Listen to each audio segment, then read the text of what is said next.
patuloy niyo ibigay yung Facebook address natin sa mga kaibigan ninyo. At I was so blessed yung isa sa mga kanta na nagawa natin, yung Napakabuti Mo, nakarating na pala ng New Zealand. Amen. At ginagaya po ng mga ibang sabi nga sa akin kagabi, pinapayuhan ako ni Sister Marica, ipapatent mo, Pastor, baka pagising mo isang umaga na i-record na ng ibang artist yan. O nga naman, wisdom. Amen po ba? Praise God. Pero for the glory of God, why not? Gagamitin nila. Amen po ba? Just for the glory of God, it's important. Amen. Sino po nakakalam yung word na cancer? Di ba nakakatakot? Pag sinabing cancer, di ba? Isipin mo kagad, pag may narinig kayong cancer, anong kadugtong nun? Death. Amen. Di ba? Amen. Hello? Amen. Pag nakarinig kayo ng word na cancer, ang susunod nun ay death. Tayo po ang nakakapatay sa atin. At ito po yung cancer ng maraming tao, especially ng mga Kristiyano. Amen. Isang word lamang po, ang cancer ng mga tao at ng mga Kristiyano. Starts with letter J. Sa Tagalog, starts with letter S. At alam niyo kung ano yan? Jealousy. Sabi mo sa katabi mo, jealousy is a cancer. It kills. This is the title of our message. Jealousy, a cancer, it kills. Amen po ba? Alam po ninyo ang pagkainggit. Ito po yung sakit ng maraming tao at ng maraming Kristiyano. Ito rin ang dahilan bakit ang isang tao ay mahirap managana. Pag mayroon kang pagkainggit sa iyong puso, ang pagpapala ng Diyos ay malayo sa iyo. Hello? Bakit tayo nagiging inggit? At pag tayo naging inggit, papasok na po yung tinatawag nating self-pity. Pag pumasok yung self-pity, papasok ang galit. Pag pumasok ang galit, papasok ang tinatawag natin pagpatay. Hello? Lahat po ng pulot dulo ng problema ng isang Kristiyano at ang hindi pag-abot sa tugatog ng tagumpay ng isang anak ng Diyos, ang nagiging hadlang ay ang tinatawag nating jealousy. Amen. Salamat po sa dalawang amen. Amen ba? Amen. Tingnan po natin sa 1 Samuel. At maaari po ito yung maganap sa inyo o kayo yung naiinggit. Amen. Tingnan mo nga yung katabi mo, tingnan mo lang. Tapos sabi mo sa kanya, minsan ba naiinggit ka? Amen po ba? Amen. Amen. Pag may yung kasama mo, pag may magandang buhay, kaibigan mo, so minsan magkaibigan kayo, pag maganda ang buhay niya, dahil sa inggit mo, ginagalit mo siya lagi. At nagiging sensitive ka sa lahat ng bagay. May mapuna lang siya sa'yo, talagang napaka-sensitive mo. Alam mo ang tao kaya sensitive sa mga sinasabi ng ibang tao? Number one, inggit sila. Kasi kung hindi sila nainggit, hindi sila ganun ka-sensitive. Amen po ba? Kaya pag sinabi mong, kalimbawa, sabi mong, halika, iyayin kita sa church. Iyayin mo kasi, sino ka ba? Ibig sabihin nun, very offensive siya.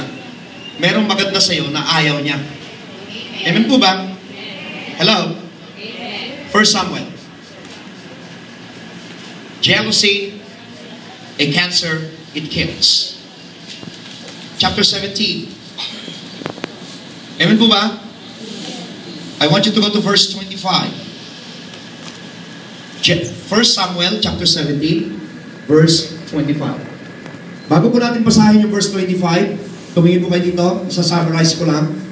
Ito pong mga Israelites during this time, under the leadership of King Saul, si Haring Saul, sila po ay may kalaban na mga Philistines. And this Philistines is led by a giant man called Goliath. At si Goliath po ay napakalaking tao at dinidefine niya ang army of Israel. na sinasabi niya, kayong mga lingkod ng Diyos, kayong mga nagsasabing ang Diyos ninyo'y buhay, magsilapit kayo sa akin. Sabi niya, at kung kaya niyo akong patayin, sabi ni Goliath, kami, ang buong Palestina ay magpapasakop sa inyo. Ngunit kapag kayo naman ang aming napatay at nagapi, kayo naman ay magiging alipin namin, kayo, ng inyong mga asawa, ng inyong mga anak, at lahat sa inyo, magiging alipin namin. At makita po natin ito si Goliath, he always defiles the Lord of Israel. And one day, umalis na po ito mga kapatid ni David, si Eliab po yung panganay, si Abinadab yung sumunod, at nandoon po sila sa battlefield. At ang sabi niya sa kanyang ama, Ama, sasabak ako sa gera.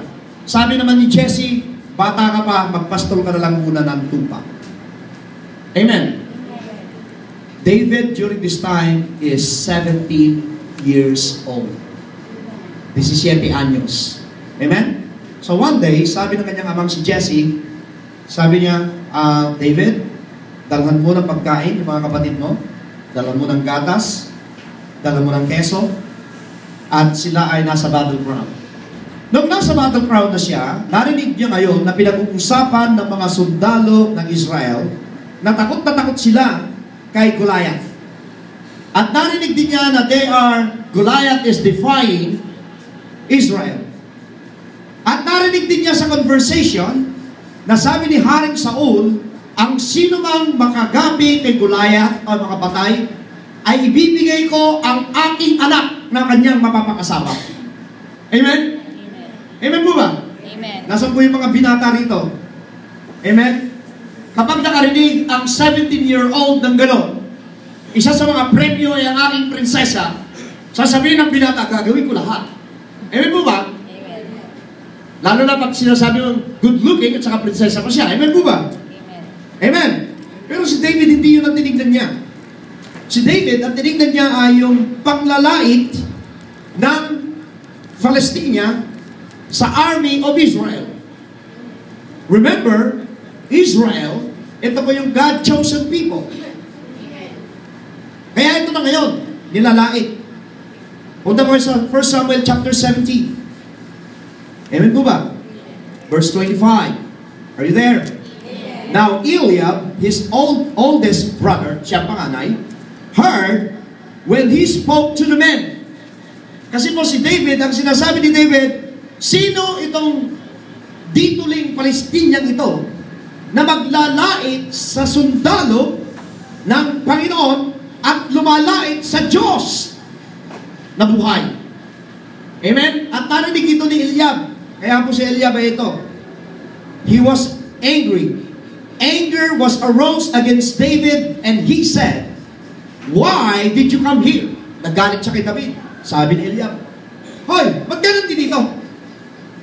Narinig niya si David na nagsasabing, wala ba kayong magawa dito sa Goliath na to, na kanyang nilalait ang army ng Diyos, ang sundalo ng Panginoon, at nilalait niya mismo ang Diyos? Wala ba kayong magawa? Ang lalaki ninyo. Wala kayong mga silbi. Yung po salita ni David. Amen po ba? Nagalit sa kanya yung kapatid niya si Eliab. Nagalit. Nasabi niya, hoy, ikaw, halika nga rito. Anong ginagawa mo rito? Bakit ka? Why did you came here? Sabi niya, with whom have you left those few sheep in the wilderness? Saan mo iniwan yung mga inaalagaan mong mga tupa? Galit po siya. Amen po ba? Tapos, dinugtungan niya, I know your pride. Inakusahan niya si David ng kayabangan. Alam ko, sabi niya, ikaw'y napakayabang. At alam ko ang iyong puso. For you have come down to see the battle. Makita po natin, inakusahan niya kaagad si David. Hello? Yung pong statement ni Eliab na yun, ano ang ginagawa mo rito? Amen? Ito po'y statement ng pagkaingit. Amen. Di ba magkakapatid sila? Imbis na sabihin niyan, come on here, small brother. Kasi yung salita ni David, ano ang ginagawa ninyo? Bakit wala kayong magawa dito sa taong ito na hindi tuli. Bakit wala kayong magawa itong taong ito na nag-defile sa Diyos ng Israel? Bakit nandito kayo sa battlefield, nandito kayo nagpupuyat, wala kayong mga silbi, wala kayong magawa? Yun ang ibig sabihin ni David doon. Amen po ba? At ang sabi ng kanyang kapatid na si Eliab, sino ka ba? Show off ka, nagpapakitang gilas ka lang dito, kasi puro ka kayabangan. Yung po ang kanyang akusasyon kay David. Amen po ba? So makita po natin, this statement is a statement of insecurity. Gusto ni Eliab, kasi siyang panganay, lahat ng attention sa kanya. Meron po mga taong ganyan, lalo sa church. Hello? Pag leader ka na sa church, gusto mo lahat ng attention sa iyo. Minsan sa tahanan natin, yung mga ibang mga tao, gusto nilang attention sa kanila lamang. Ako ang panganay, sa akin lang attention. Lahat kayong mga susunod sa akin, sumunod kayo sa akin. Sumunod kayo, bow down, ano sasabihin ko yung ganyan. Walang karapatan ang mga nakababata. Hello? Magsitahimik kayo. Kung ano yung sasabihin niya, ganun na lang. Makita natin, itong si Eliab, punong-puno po siya ng pagkaingit. He is the eldest. During this time kasi, kung sino yung panganay, siya ang pinakamalaki ang mana. Siya ang may karapatan sa pamilya. Hanggang ngayon naman dito sa atin, gano'n, di ba? Kung sino yung panganay, lahat na sasabihin niya, bow lahat ng nakababata sa kanya, kahit mali na yung sinasabi. O, natahimik yata kayo. Kulturang Pilipino na kulturang palpak. Amen po ba? Kulturang Pilipino, irespeto mo yung nakakatanda sa'yo, irespeto mo, nakakatanda sa'yo. Pero kung mali sinasabi niya, huwag mo sundin. And you need to oppose him or rebuke him once in a while kapag mali yung kanya sinasabi. Huwag lang kayong tango ng tango. Amen? God gives us the wisdom. God gives us the knowledge. Pwede mong i-rebuke ang isang tao with respect. In the first place, respect can be earned if respect is planted. If respect is not sown, you cannot reap respect because you cannot sow. You never sow respect. Magtanim ka ng respect, aani ka ng respect. Amen po ba? Oh, purihin po ang Diyos na buhay. Dumadami na yung nag-amen. He thinks that the eldest is always the one with authority. Minsan po sa church, ganyan. Hindi alam ni Eliab na kung si David man ay nagsalita na sinabi niyang wala kayong magawa dito sa Palestiniang ito, hindi alam ni Eliab. Ang alam lang ni Eliab, yung kanyang kapatid na si David ay bunsong kapatid. At itong kapatid niyang ito ay mahina. Isang bagay ang hindi nalalaman ni Eliab. Ang bagay na to ay ang pagpili ng Diyos. Kasi po, ang Diyos, ibang klase kong mamili. Bumalik tayo sa preceding chapter. 1 Samuel chapter 16, verse 1. 1 Samuel chapter 16, verse 1. Amen po ba? Ito po, rejected na po si Samuel. Now the Lord said, si Saul pala. Now the Lord said to Samuel, how long will you mourn for Saul, seeing I have rejected him from reigning over Israel? Watch this. Fill your horn with oil and go. I am sending you to Jesse the Bethlehemite, for I have provided me a king among his sons. Eliab was unaware that David was chosen as the next king of Israel. Ang tinitignan lang ni Eliab, panganay ako ang may karapatan, ikaw ay maliit, wala kang karapatan. Hindi nalalaman ni Eliab na si David, yung kanyang edad na yun, yung batang edad niyang yun, pinili na siya ng Panginoon na maging hari ng Israel. Anointed na siya. Yung edad niyang yung anointed siya. Go to verse 12 and 13 para lalo maliwanag. Verse 12 and 13 of 1 Samuel chapter 16. So, he sent and brought him in now. He was ruddy, ito po si David, with bright eyes and good looking. Eh, magandang lalaki po pala si David. Pag sinabing ruddy, ano yun? Pag sinabing ruddy, ibig sabihin mapula kasi lagi nakabilad sa araw. Hello? Ibig sabihin si David po ay dark. Amen? At nakalagay dito, bright eyes. Maganda yung mata ni David. Amen po ba? Hello? Kaya pala naakit sa kanya si Bathsheba din. Amen. Kaya makita mo si David pala, good looking. According to scripture, dark. Hallelujah. Amen. Good eyes. Hindi malaki ang mata, hindi maliit ang mata. Katamtaman lang. Amen po ba? So maganda ang mata ni David. Ay. Good looking. Amen? Ang Panginoon kung mamili, ang galing ng Diyos mamili. Amen po ba? Sa lahat ng kapatid ni David, siya ang pinili. Hindi man siya matipuno, hindi siya macho man, hindi siya nag-G. Amen po ba? Ang matitipuno po yung mga panganay ng kapatid niya, malalaki ang katawan. Kung titignan mo, sila ay karapat dapat na maging hari sa kanilang physical aspect. Pero yung puso nila, malayo sa Panginoon. And watch this. Hallelujah. For the Lord does not look at the appearance. Amen? As men see, for man looks at the outward appearance, but the Lord looks at the heart. 1 Samuel chapter 16, verse 7 and 8. Verse 7. Amen po ba? Etong si David po, if we will continue on reading this to verse 12 and 13.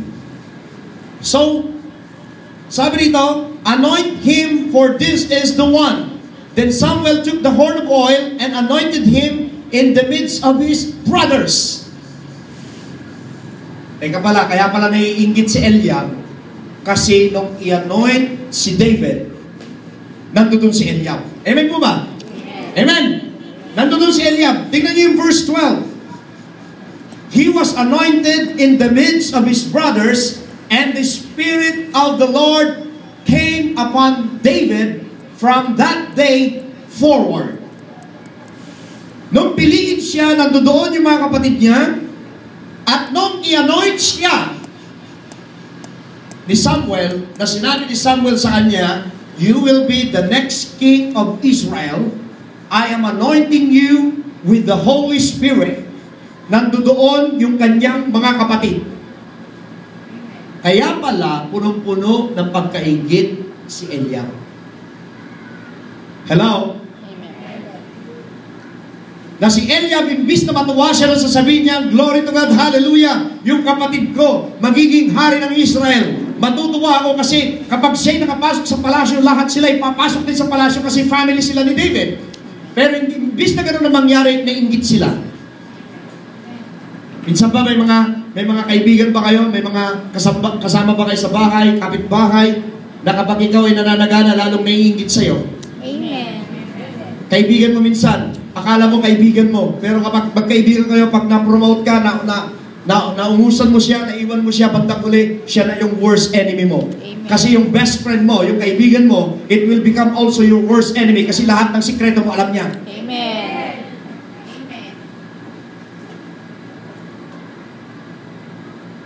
May nangyari na bang ganun sa inyo? Akala mo kaibigan mo, lahat ng sikreto mo alam niya, pagkatapos bigla ka niyang ilalaglag. Amen. Ay, meron pa kayo hindi nalalaman dyan ha? Kilala ko yan, naging best friend ko yan eh. Lahat na sukisok ng bito kanyang kakilala ko yan at bigla kanyang i-expose. Hello? Why? Inggit. Amen. Anong mapapala niya? Ano ang mapapala ng isang tao pag siniraan niya ang isang tao? Wala. Di po ba? Isang bagay lang. Naiinggit ka sa kanya. There must be something beautiful within her or within him na hindi mo matake. Kagaya kay Eliab, nagalit siya. Umuwi ka na nga! Sino nag-ano sa mga tupa? Ikaw, sabi niya kay David, puro kakayabangan. Amen po ba? Sa church, ganyan minsan tayo. Sasabihin ng ibang tao, oh, yung pastor ninyo, yung pastor Teddy yan, hindi dapat maging preacher yan, hindi dapat pastor yan. Kasi I know him, I know his life. I know kung saan siya galing. Alam ko yung background yan, hindi siya dapat mag-preach dyan. I can preach better than him. Ganun ang mga tao. Hindi po ba? Ganun po yung mga tao. Sasabihin nila, he doesn't deserve to be there. He doesn't deserve to be like that. He doesn't deserve to be a pastor. He doesn't deserve because of his background. Because of the things that he went from. Ganun po yung mga tao.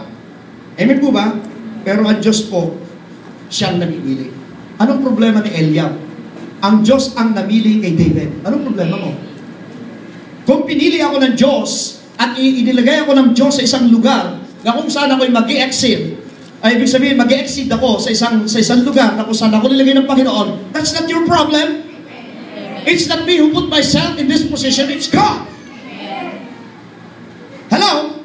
Kung pinagpapala ikaw, o pinagpapala yung kaibigan mo, o pinagpapala yung kapitbahay mo, that's not your problem. It's God that blesses him or her. That's not your problem. Your problem now is yourself. Amen. Amen po ba? Sometimes, ang mga magulang, kaya po, imbis na ang may create niya sa kanyang family, ay yung tinatawag nating cooperation, ang magulang nagki-create ng division. Example, di ba minsan kapag maraming magkakapatid, mayroon yung tinatawag na yung black sheep of the family, o mayroon yung tinatawag nating sa magkakapatid, iba ang kulay. Hello? Minsan po sasabihin ng magulang sa batang yan, ay, ito kaya ano? Ay, hindi, nag-worry ako rito. Itong kapatid niyang ito, minsan po sasabihin, alam mo yung kapatid mo, yung ganyan, oh, very responsible na kapatid yan. I don't worry about him. Ikaw, sa iyo ako nag-worry, kasi kung ano-ano ginagawa mo. Amen po ba? Yung batang yan, imbis na cooperation, ang i-create mo sa family, you are creating division because he feels na siya ay neglected, he feels that he is rejected, he feels that it's so different from the family. Kaya imbis na cooperation ang mangyayari, nagkakaroon ng tinatawag nating competition and rejection. Amen. Kapag may mga anak kayo, kailangan you show them love without any partiality. Amen. Huwag mong sasabihin sa kanya, oh, yung ate mo, walang problema, yung ate mo, okay na siya, maanong buhay. Sa'yo ako namang problema. Sa'yo ako namang problema. Amen po ba? Amen. Pag ganun po yung attitude natin, we are creating division instead of cooperation. But if our statement is, I love all of you, at sasabihin mo doon sa mahilang yon, well, ikaw ay mahal na mahal ng Panginoon, magaling ka anak. Amen po ba? Magaling ka, okay ka. Pero wag mong sasabihin in front of him or her na mas komportable ka doon sa mga ibang anak mo at ikaw ay safe na sa kanila kasi siya, dito ka nagko-concern kasi hindi ba niya kayang i-take care ang kanyang sarili. Salamat po sa tahimik ninyong amen. Amen. I'm telling you the truth.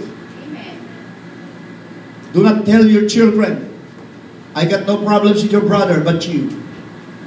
Nobody but he.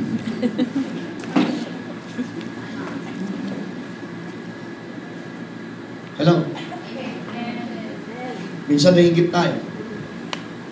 Why is it that she is the one playing the keyboard? I could play better than her. Why is it that siyang pinili ng Panginoon ni pastor na kanyang assistant? Wala namang background na maganda yan. Bakit yun ang pinili ni pastor? Ba't marunong ka pa sa Diyos? Kung yan ang in-appoint ng Panginoon, hayaan mo rin ang Diyos ang mag-alis. All we need to do is to yield and be sensitive to the calling of God. Amen po ba? Amen. God will place you where you excel. Sino po nakakaalam ng game na American football? Wala nakakaalam nun? Alam po rin yung American football, ito po yung game na napakarami pong player. Pero ang star player sa football, yung tinatawag natin quarterback. Yung tagahawak ng bola. Amen po ba? Amen? Parang wala akong sa church. Amen. Di nyo alam ang tinutukoy ko? Amen po ba yung American football, yung ihahagis yung bola, tapos may mga fullback siya, na meron naman tinatawag na wide receiver, tatakbo yung wide receiver niya, tatanggapin yung bola doon sa dulo, at kapag nakatawid sa kabilang tawag doon ay touchdown. Amen. Hello? Amen. Sa American football po, gusto lahat maging quarterback. Kasi po yung quarterback siya yung sikat. Yung quarterback po yung sumisigaw na 41, 50, 36, ha, ha, ha, ha. Yung nakatanggap ng bola, pagkatapos siya babalo, tawag po doon ay quarterback. Lahat gusto maging quarterback. Hello? Amen. Kasi siyang star. Pero makita po natin, they are working as a team. Kahit magaling ang quarterback, kapag mahina po yung mga kasama niya, mahina yung wide receiver na tumakbo, mahina yung kanyang fullback, mahina ang kanyang depensa, wala po siyang matatanggap na tinatawag nating trophy o championship. Isa sa quarterback na pinakamagaling si Dan Marino ng Miami Dolphins. napakagaling na quarterback. Pero yung team, mga ka-team niya, during their league, short po sa kaalaman. Kaya never po na nakatikim siya ng championship. Amen? Ganun po minsan, dito sa church, minsan kinaingitan lang natin yung mga key na nakikita natin dito. Hindi natin nalalaman, may mga tao pa po sa likod ng ministry. Amen? May mga tao pa sa likod ng ministry. Huwag tayong naiingit. We can distribute the talents that we have. Minsan naiingit tayo, sino na lang lagi ang nasa harapan, kami nandito lagi sa hulihan. Well, you can distribute your talent within the church. Meron tayo ditong tinatawag na prayer warrior ministry. Hindi ka man nakayag sa harapan, you are part of the team. Amen. Meron naman tayong tinatawag natin na yung ministry of helps. Alam po ba, na tumutulong sa church kung paano pagandahin ng church. Meron naman yung tinatawag natin sa ministry na nag-iimbita ng mga tao. God will put us where we will excel.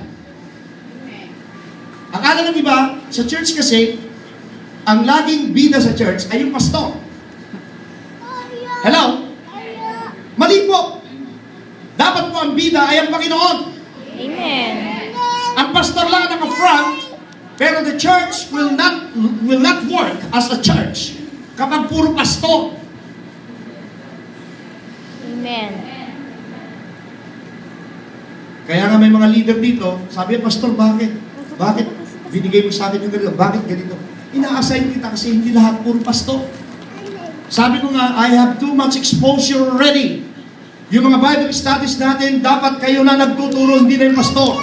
Dapat ang pastor hindi na tumutugtog dito, kayo na dapat ang tumutugtog. Dapat ang pastor nagpipreach na lang ng Word of God. That's it. Amen po ba? Ang nangyayari, nagkakaingitan kasi. Bakit na lang si Ate Nening na naglabi? Dito naman ako. Ano ba, mayroon siya na sa akin ay wala? Hello? Minsan ba sasabihin ng mga tao, eto, marami pong ministry at we are on internet. Marami pong masasaktan dito. But it's true. Marami pong mga religiyon, mga born again thou. I'm gonna word the thou o kuno. Amen po ba? That they are very insecure of woman preaching the gospel. Very insecure sila. Lagi nila sinasabi, wala daw karapatan ang babae na magpahayag ng salita ng Diyos. Wala daw karapatan ang babae. Alam po ninyo sa Muslim world, ang mga babae gamit. I'm sorry to say, but that's true. Sa Muslim world, ang babae ay gamit. Sisipingin kita kung gusto ko, kung ayaw ko, kukuha ko ng iba sa harapan mo. No problem sa kanila. Ang sa kanila ay gamit. Tayo mga Kristiyano sometimes, dahil sa kaingit natin, dahil po naiingit sa mga woman na preacher. Amen po ba? Sasabihin niya, babae, pinagpipreach, hindi dapat mag-preach ng babae. Well, tingnan nga natin kung ano sinasabi ng Bible. Amen? Yung iba po naiingit lang kasi, they are insecure kasi minsan, mas magaling pa po mag-preach ang mga babae kaysa lalaki. Marami akong kakilala na anointed preachers, na mga woman preachers of God. They are very anointed. Marami akong makakilala mga pastor. Daig nila ang mga lalaking pastor. Naingit lang sila. That's why they're destroying them. Na sinasabi, ang mga babae dapat magsitahimik lang. Sumunod lamang sa lalaki. Ano kayo? Papayag kayo, tagasunod lang kayo? I don't think so. No way, man. Papayag kayo, tagasunod lang kayo? Papayag kayong, kumbaga sa ano alila lang kayo pag sinabi lalaki, buhat! Opo, buhat. Takbo! Opo, takbo. Liko sa kaliwa! Kaliwa po. Kanan! Kakanan po.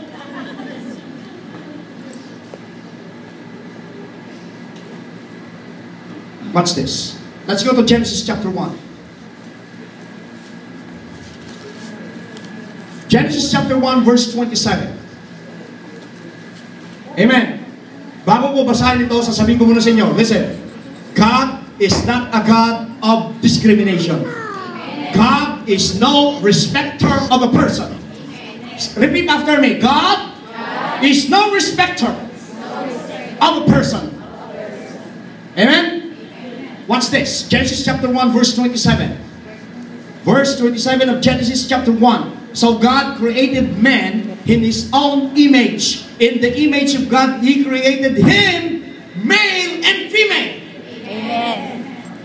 Hello? Amen. Nung likhain ng tao, ng Diyos ang tao, He created man in His image, and according to Scripture, Genesis chapter 1 verse 27, create ni Lord lalaki at babae. Ibig sabihin, pantay.